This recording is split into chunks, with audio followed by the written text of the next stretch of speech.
Hey guys, Wrestling the Rowdown here. I'm Haley and Joe is going to be joining us in a little bit. He said just start without him and he'll eventually join us, so I'll take his word. So, everyone's saying Raw was like really good last night. To tell you the truth though, there was really no A segments or matches for that matter. There was a few B matches and a few B segments and everything like that, but there was nothing that was an A, and there was quite a bit that were I would put in like the C and D range for matches and stuff. So I don't know why everyone was like saying it was such a great Raw. I guess I'm just being more critical than others or what. I mean, I guess I'm a little bit nitpicky, but I really, I guess just a lot of the matches just kind of ended kind of like DQ wise. And it was just, none of them really ended cleanly. And the ones that did, they were like jobber matches. So, it was supposed to be the King of the Ring tournament, which is going on right now, obviously. Neville and Barrett in the finale. So hopefully, I think Neville should win too, by the way. Neville, he's really kind of growing on me. I know I kind of talked bad about him when I was doing like NXT reviews and everything, but I feel like they're using him way better now that he's on the main roster. I don't think they used him that great when he was in NXT. I don't think they really showed his true in-ring ability. And that's why I feel like I didn't like him at first. Yeah, he's still got to work on his mic skills, but you know what? He's really good in the ring. He's just like what Joe said. He's like Macho Man, Randy Savage. He's real small. He's not like not a real big guy, but he's like built really good. Like he's got a really good physique. And he is really incredible. I can't take anything away from the guy. He is extremely a great high flyer and a great wrestler. So I think that this would be a great push for him to win the Ring of Honor. Or not Ring of Honor. Have I been saying Ring of Honor? King of the Ring. Sorry about that. But yeah. Anyways, back into the show. It starts opening up with Kane and Seth. And well, really just the Authority, I guess you can say. And Seth, obviously he kind of like is real cocky and he's like mocking Randy and stuff, saying that like, oh, I didn't use the RKO, I used the SKO, And supposedly it was banned for him too. I know a lot of people were complaining about that. I thought it was just banned for Randy, but technically it was banned for both of them. So I can see why people were complaining, but I mean, really, technically, I mean, no one really thought about that. Everyone just thought it was obviously banned for Randy because that's what it was supposed to be. And so obviously, Kane and Seth still got into it and everything like that. And Kane kept calling him Justin Bieber, so he got Justin Bieber chats the whole night. And they just kind of like, made a joke about it the whole night and everything. And Randy came out and everything, and so did Roman Reigns, and they both won a title match and everything like that. And so Kane said that he's going to put his differences aside for the night, and he's going to team up with Seth, and he's going to versus Randy and Roman, and then obviously he's going to let the fans choose the match. Obviously, it didn't matter what the fans thought because it was already programmed for it to be a triple threat match. Like I said, WWE, their YouTube page, they meant to set it private. I'm not really sure what happened because they always make them early. They always plan ahead of time, and the video leaked where it was Seth, Randy, and Roman, obviously at Payback for the title, and it leaked about a week and a half ago about.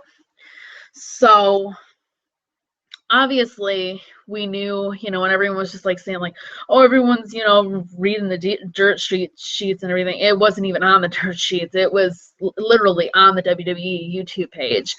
And I don't know how long ago it was up. I don't know if it was just a couple thousand people seen it and then they tweeted it and whatever. But it was up there and I did watch it and everything. So it was planned. So obviously most of these fan things are planned. That's why I don't vote, because your vote really doesn't matter. That's why I don't even think they should have the app.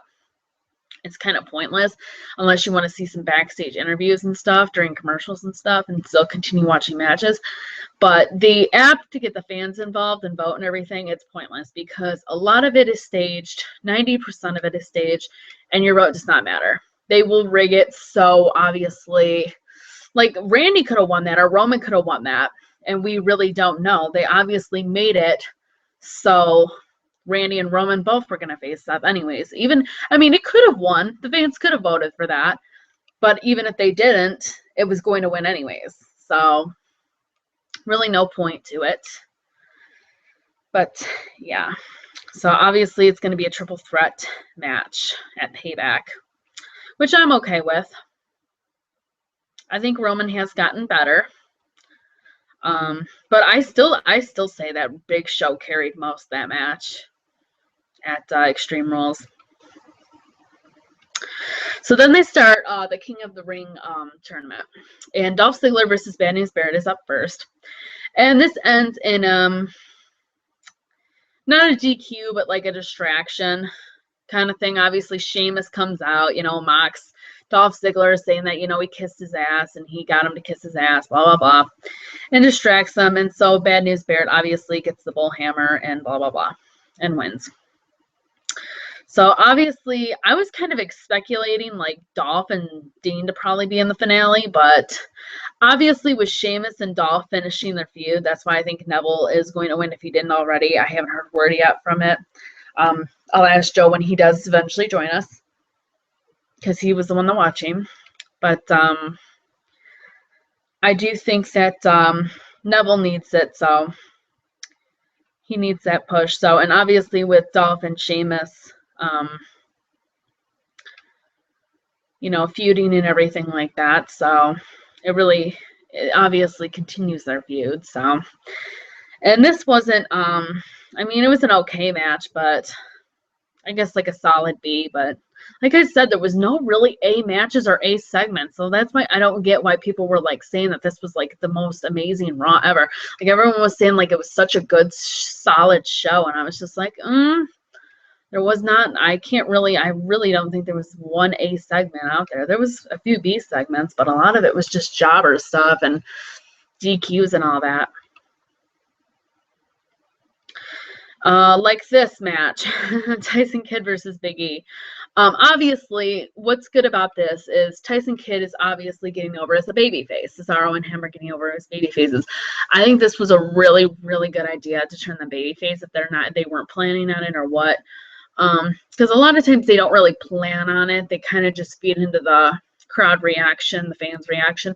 So if the fans don't like it, like a certain, obviously, tag team or person, they will eventually turn them heel. And that's what they were talking about with Roman, too. But Roman's kind of getting about half and half now, maybe more like 60% cheers and 40% boos. It's pretty close, though. But obviously, he isn't turning heel anytime soon. But they really only do it if, like, it's really, really, really bad. And Rollins obviously wasn't that bad. It was kind of bad for a few weeks, but he started getting more and more cheers as the time went by. So I don't know if this was technically planned or if this was just kind of like a last minute thing, like, oh, we got to turn New Day, heel, or maybe they were planning on turning New Day heel anyways. Who knows? They needed to turn him heel, though, at first anyways. And Tyson Kidd and Cesaro. Cesaro should have been faced a long time ago. And they're a great tag team. So hopefully they win it back pretty soon. I'm glad that New Day, is getting their time to shine and everything like that. And they did say it's going to be like, they're going to like flip it. So like Xavier Woods could like be defending it with like Kofi sometimes, or he could be defending it with Big E, or, vice versa, So it's not like just Kofi and Big E are the only ones that are actually going to defend it. Like Xavier Woods actually might step in and defend it too. So I thought that was kind of interesting. I do like Xavier Woods though better as just their manager, but I guess all of them need some spotlight, so go for it, I guess. Ryback versus Bo Dallas.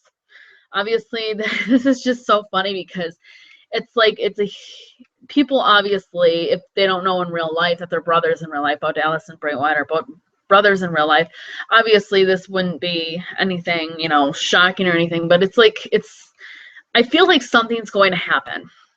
I have a feeling that Bo and Bray are going to team up.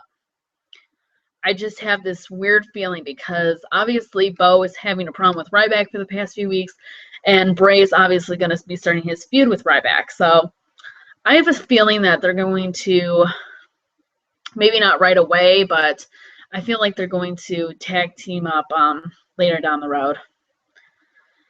I always wanted them to obviously feud too with each other, but we'll see. So obviously Bray Wyatt appeared and attacked Ryback and everything like that, setting up their feud. No shocker there. Like I said, I'm not really sure how this is going to go. I guess it could go either way. I guess I'm not like a huge fan of him feuding with Ryback, but I guess, it gives them both a push.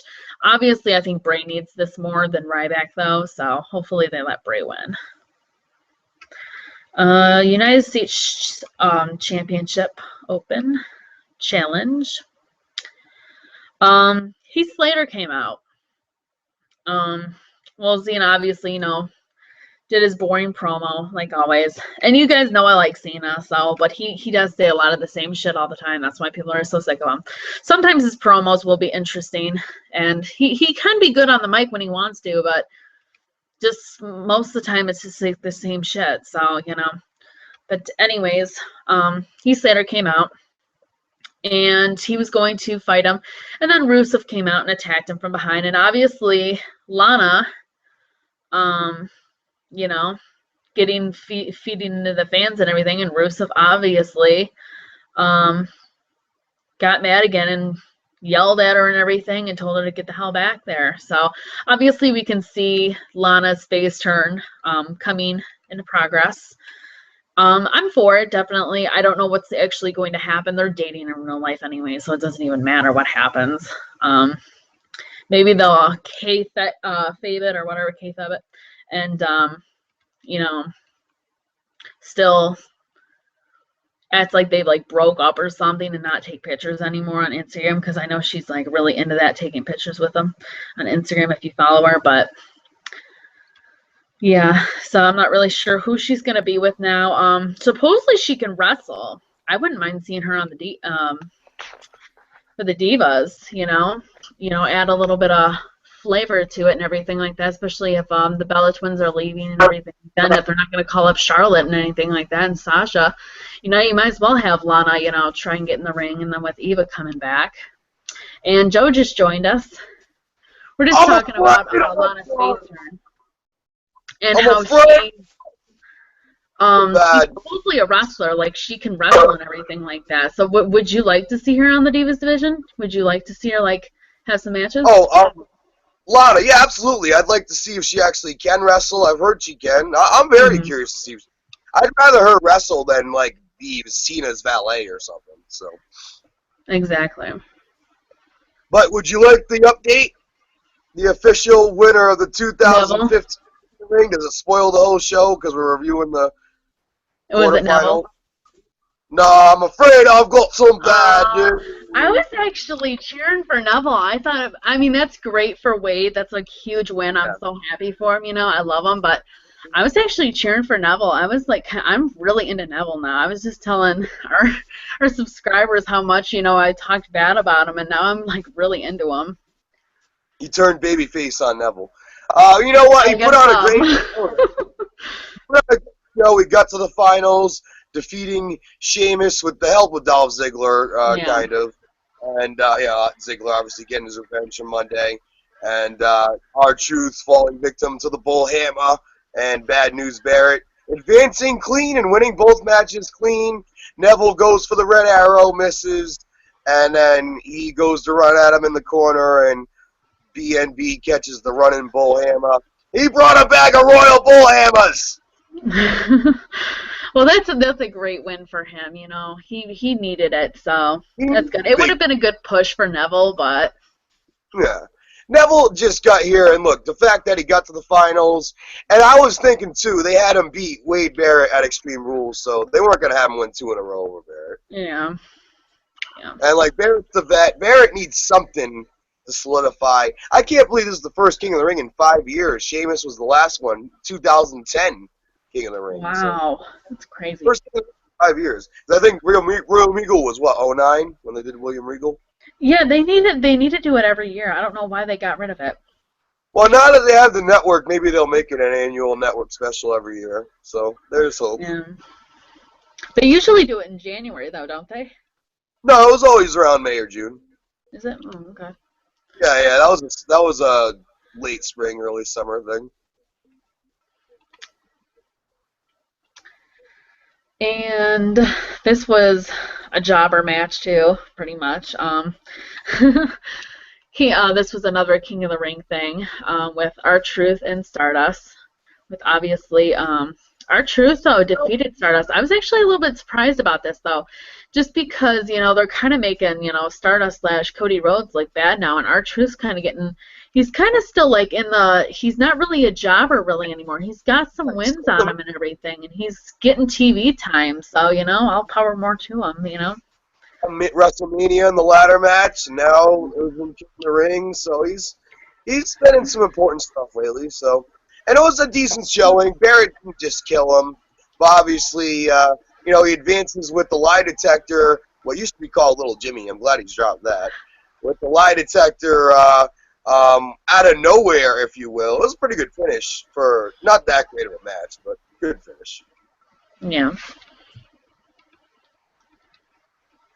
And then this was another one. These guys though feuded for they feuded like on Main Event and stuff like that before and Superstars, but obviously Adam Rose won this time because obviously he got off a distraction.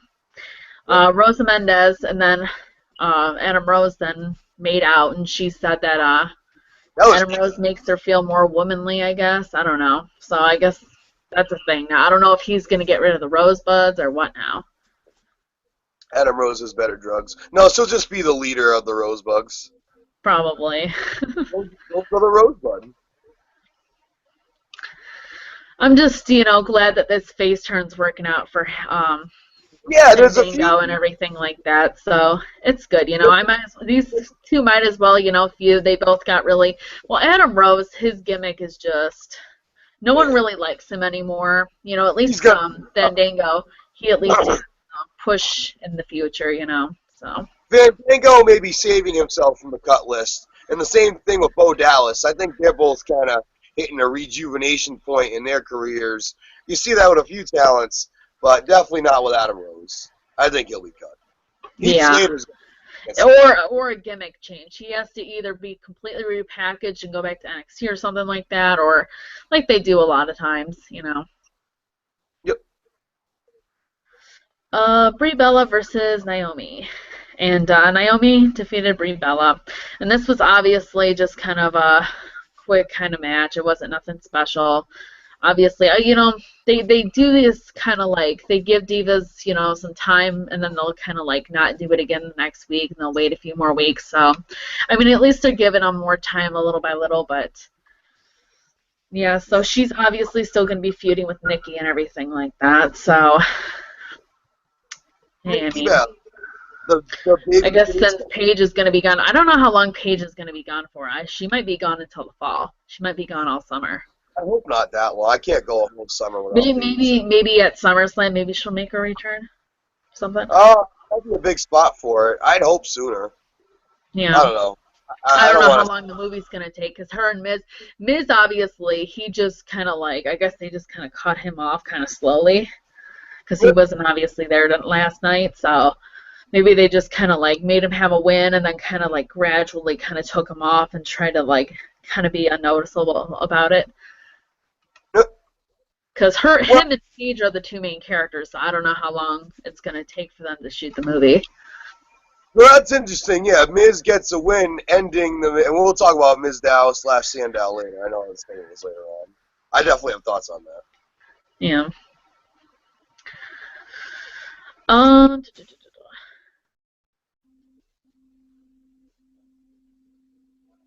well, this was going to be a good match until it was a DQ, but Sheamus obviously defeated Dean by a DQ. Obviously, Dolph getting involved and everything like that. For once in my life, I didn't do it. I love. So Yeah. Dean's obviously maybe gonna get mad about that. Who knows? Him and Ziggler, I think that could be a good feud. Yeah, but with Sheamus still in the picture though too, so I don't know. Maybe they'll just kind of be like, yeah. Who knows? But obviously the Sheamus and Dolph thing isn't going to end anytime soon. At least not for right now. They actually said this match card is like going to be completely the same as Extreme Rules, except for like a few minor changes. So. Few minor changes. Yeah. Well, I feel like I'm enjoying the Ziggler-Sheamus feud. Sheamus came, obviously Ziggler came out and cost Sheamus the win against Neville in the second round of the tournament tonight, and they had a big brawl. Ziggler ended up giving Sheamus color. He was bleeding real bad. I shared a meme of it. It was real interesting, and their feud's really turned up right now. To say what the kids are saying, and I don't know. I'm kind of into it. Yeah, it is interesting, especially since Sheamus is a heel now, which he needs to stay at. Sheamus is so much better as a heel. He's not as boring. He's kind of entertaining, and he's just more aggressive and everything. He's an aggressive wrestler anyway, so he's got that move where he's more aggressive. So it just makes sense for him to be a heel. Exactly, it was overdue. Yeah. Damien Sandow, he kind of comes out and he talks about all of his past gimmicks. I thought this was interesting, and he pretty much says that he didn't know who he was anymore. And then Curtis Axel comes out, and it's funny because I think it was Nick. Is it Nick Myers? I think so. I think it was him. He said he did something. Someone did something in the group. I think it was Nick, though.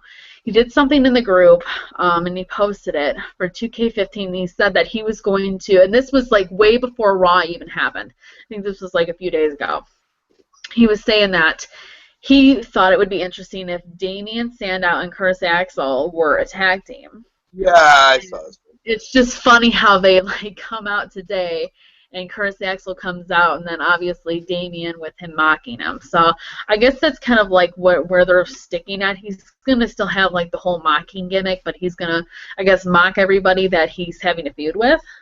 I mean, hey, it works. It's entertaining. It's funny. And if it gets him over as a baby face and gives him a push, I'm all for it. This was real interesting to me because to me, I was really nervous where he was going to go after Mizdow. Mizdow was his point of, and he really spoke from the heart. It felt like a work shoot on the mic. I really enjoyed the promo. The promo had me feeling like, okay, he's going to be all right. He spoke from the heart. That's the real Damien Sandow right there. And, he didn't, and the fact that he was like, yeah, I got heat from my coworkers for doing the Mizdow thing, but I gained respect from the fans. And that's the truth right there. That's an honest statement. I commend him for going there. And I really feel like, I don't know, I feel like he's going to stick around. I have faith, and he's going to be like, him and Ryback are the two that quietly, the fans are into him. They're quietly consistent every week. Entertaining, the both of them. Oh, yeah. And it's...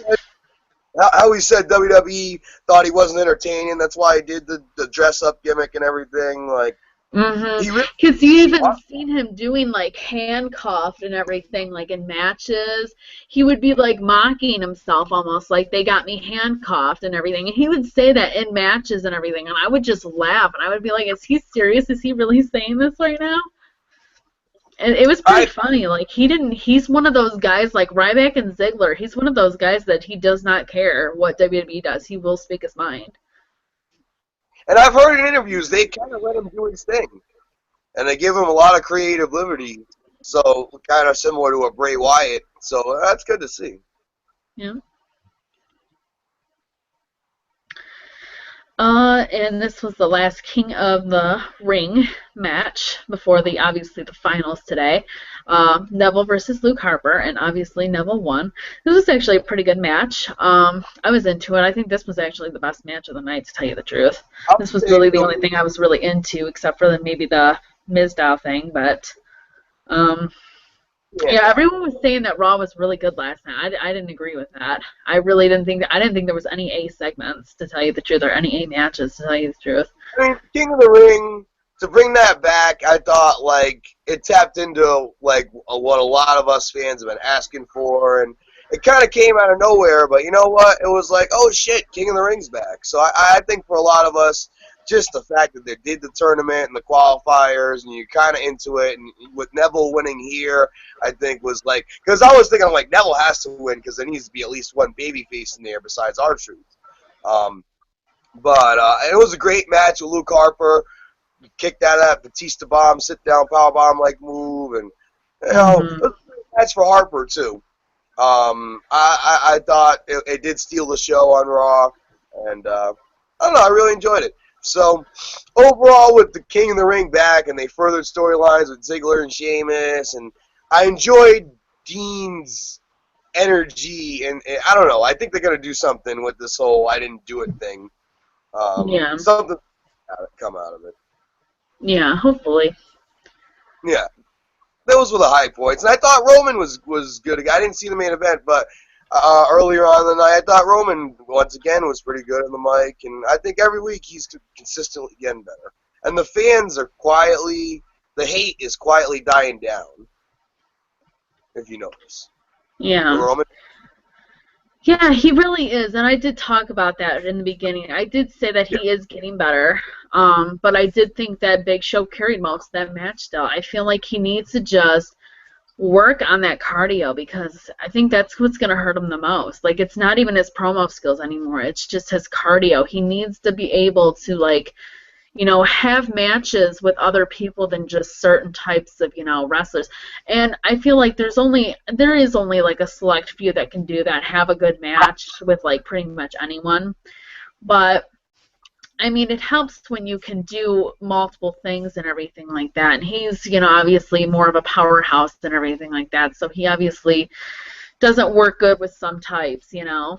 And I can understand that, but I think it would help if he got his cardio better. I think that would help a lot. Agreed. And for the main event, Kane pretty much lost his cool. Obviously, him and Seth obviously having arguments. And he attacked JJ security and everything. And then he kind of like got out of the ring and let them kind of destroy Seth and everything like that. And then, obviously, it was announced that it was a triple threat and everything like that. No surprise there. And then Reigns speared Seth. That was pretty much it. But I was telling them, too, in the beginning that obviously this was planned. This was on YouTube, WWE's YouTube, and they messed up. So obviously it didn't matter what the hell the fans said. 90% of these, and that's why I was talking about the app too, I was saying that I don't even know why there is an app, because 90% of these votes are completely, you know, they program them to obviously win for certain things. So it didn't matter if they picked it or not. Who knows if they picked it or not? Who knows if it was the majority of the votes, whatever. But it was going to win whether you liked it or not, whether it was the winner or not. You might as well just subscribe to the YouTube page, right? And that's where you get the leaks, obviously, is on their YouTube. So the app, I undownloaded it a while ago. I want nothing to do with that stupid app. It's not even a good app either. It's like it has a lot of problems and stuff, and half the time you can't even vote anyways. It's like hard, like you won't get on it. So it's a piece of garbage. It really is. Garbaggio. There's only a few interviews that I've actually watched on the app. With Brad Maddox returning was one of them. I was excited when that happened, but where is Brad Maddox anyways? Didn't he come back like 2 weeks ago and now he's like gone again? Yeah, well, I feel like he's probably going to be the guy, the new director of operations. Remember, Kane technically put his 2 week notice in, so by this Raw, that'll be 2 weeks. So we'll see if Kane actually quits this upcoming Raw. Yeah. And maybe Matt has to be the hand-picked replacement, you know? The puppet. for Stephanie, and because they know they can puppet him up. So true.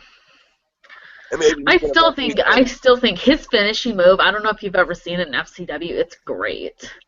It's like really different and interesting. He's a good wrestler, and I don't know why they just didn't. I guess because he's more entertaining, and so maybe like that's what they did with Ricardo Rodriguez. If you look at a kid like a rock star Spud, I think Matt could be a character like that. I feel like if put him back as director of operations for a while, and then like make him like eventually lose his cool, and then he'll end up getting fired and end up having to like wrestle or whatever after that. You could like turn him that way, and I see a rock star Spud type character possibly. Yeah, he definitely can work. He definitely can. So we'll see what happens. Anyways, though, I guess, yeah, Joe did make a really good point with the King of the Ring coming back, so I guess that is why people were really into Raw and everything like that. I don't know, I guess I just didn't think the matches were up what they were supposed to be. A lot of DQs and everything like that, and a lot of getting involved and stuff, and I guess there was just not much there for me, but we'll see. You know what, it was, after Extreme Rules actually had a lot of good matches. So, like, they couldn't give us 2 nights in a row of really good matches, so they choose Raw. And oftentimes it's the opposite, where Raw will get the better matches sometimes, and the pay-per-views sometimes, I don't know, get the run-in and stuff. So they kind of switched it. So, and then they had King of the Ring, which, besides the Sheamus, Ziggler stuff, really not a lot of run-ins except for their stuff. So, yeah. I don't know. They spread it out, I feel, considering they had 3 big shows in 3 days. Yeah. Alrighty, guys. Well, thank you so much for watching. Don't forget to subscribe to Joe and his channel. Don't forget to subscribe to the Strike Zone. That's a new channel now. How long have you guys been going on for now? It's like pretty new, isn't it? Like only a month old? We just launched it a few weeks ago. It's definitely new. It has the Roddy Piper interview on it, so if y'all want to listen to the gang from the Strike Zone interview Roddy Piper on his 61st birthday, go check that out. Along with interviews with Kevin Sullivan, Kenny Dykstra, Brian Myers, Biff Busick, Armando Alejandro Estrada, Tommy Dreamer, and so much more. Great stuff. Go check it out. Strike Zone Radio. And sorry. But thank you so much for watching. Don't forget to hit that thumbs up button. Don't forget to subscribe to my channel, Joe's channel, and the Strike Zone. Don't forget to follow us on Twitter.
Okay, and I'm sorry about that, guys. My computer decided to die not even 5 seconds before we went off the air. Thank you.